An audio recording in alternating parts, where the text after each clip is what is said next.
As you might expect, living off streams doesn't come right at the beginning of your music career. But over time, as you grow your audience, your monthly streams will rise and you'll start getting more regular income from your streams.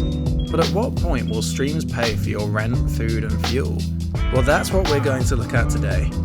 Firstly, a look at streams and how much a stream is worth.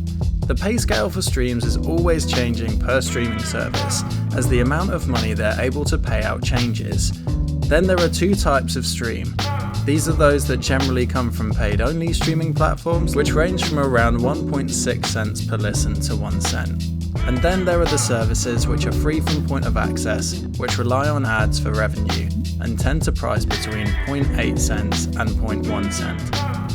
So how many of these streams do you need in order to make enough to live on? Well, that will depend on the cost of living in your area and also the exchange rate from dollars to your country's currency. But on a rough estimate, and I mean a rough estimate, okay?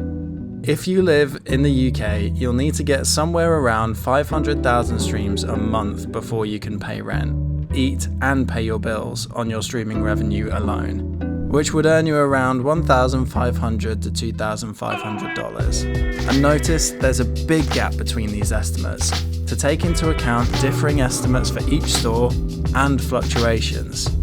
Calculating streaming earnings is not an exact science, as revenue per stream fluctuates constantly, and any stats you see online won't exactly reflect what you get every month, as it relies on a bunch of factors, from how long your track is listened to how many of your streams are from subscribed accounts, and conversion rates from dollars into your country's currency. There are plenty of other ways you can make money as a musician, so if you want to fast track your way to living off your music, we're going to be covering some of those on a future video. So make sure you subscribe and hit the notification bell to be alerted to when it comes out.